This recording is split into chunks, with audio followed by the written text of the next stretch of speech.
All right, let's start. In email, right? We all know and love email. And one of my very favorite new capabilities that's coming to the service is the ability to basically get out of this attachments thing. We're flipping attachments around in email. Let's end that.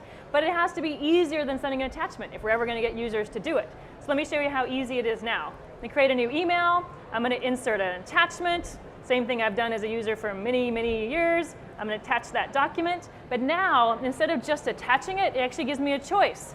I can actually upload that to OneDrive for Business and share it as a link, or I can send an attachment. Of course, I'll make the right choice and say, let's go ahead and upload that. And what it does, it actually puts that right there. It looks like it's an attachment. I'm very familiar with that, but it's actually loaded it to OneDrive for Business.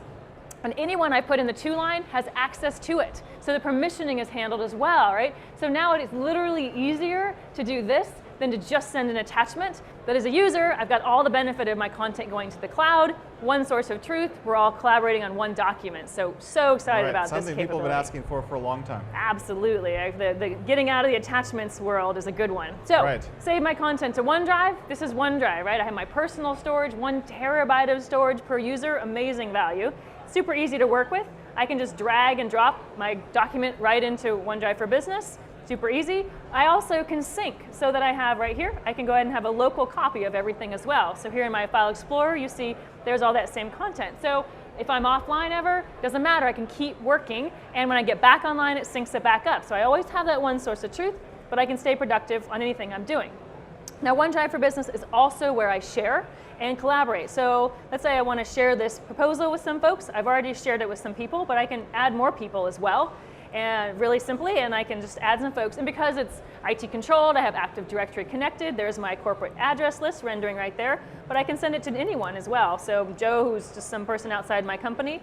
And with a single click, I've now shared it to someone inside my company and someone outside my company. So we now can collaborate on that document. And let's talk about collaboration. Let me go ahead and just open that document because I actually want to work on it. And it opens it, and I have the choice if I want to edit it in my desktop version of Word or my online. I'm going to go ahead and choose the browser experience. And as that loads. Now, you can see right when I go in that Garth is also editing this document with me. So real-time co-auth, right? Built into all of our Office experiences. But I'm going to show it to you here in the online experience because it's really cool. So right there you see Garth editing. I can see pixel by pixel what Garth's doing, which is super cool. But let's say I want to drop in a table here. Let me show you while Garth's making his edits, I want to make mine. This feature up here to tell me, just released to Office Online, I literally can just ask it a question and it's going to tell me what to do. So let's say I want to say insert a table because I don't remember where in the ribbon tables are. I don't have to care anymore. I go to insert table. It actually takes me to the actual command. It doesn't take me to help or how to. I drop in, I put the table in that simply. So I just literally asked it a question. I can ask it anything in the ribbon. It helps. And it's natural language, so you can put grid instead of table. It will recognize that. Absolutely. And I could say control. Paste or build, whatever. It actually understands all those different terms. So easy from a user perspective.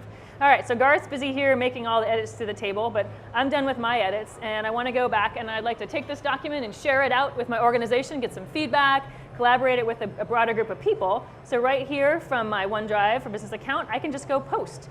And I do that, and it'll post it right out to Yammer, and I can mention some other people and hashtag. Just post that right there because all of this is just part of Office 365. It all works together. So now let me go over to my Yammer account, and there indeed is my post. I can like it here. I can reply if I want. And this is all the things you'd expect in a great enterprise social experience, but also, again, IT managed. So if I go typing in someone I want to mention, corporate address list renders because it's enabled with Active Directory. Super easy from that perspective. Now this is, the idea of sharing things openly so everyone can find them. That's the magic of Enterprise Social, is that I can go find relevant information because it's opened. Like think about the information in my inbox. It's probably really useful to you or other people on my team, but they can't find it because it's in my inbox. And also groups. So I have these groups of different things that I'm interested in. So if there is a group of us who want to get together about a certain business topic, really easy. I set it up as a user. I give permissions to whoever wants to join, but then other people can join as well if they find it.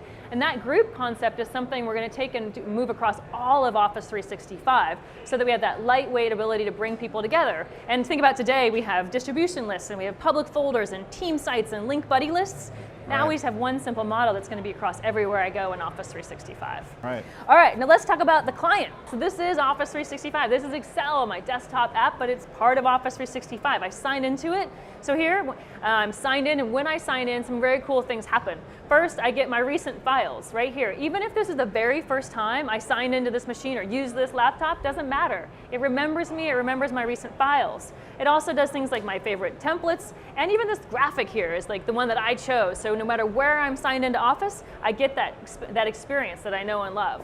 And if I open my Excel file as well, of course it looks great because it's Office. And another great thing is if I go to Save As, something that we've been doing for years and years and years, instead of defaulting me to my C drive, it defaults me to the cloud, to OneDrive for Business. So it's without users having to learn anything new, they're going to go and get off of their C drive and into their OneDrive. And when they have that, they can now do co-auth and collaboration with their coworkers, and they get their content across all their devices.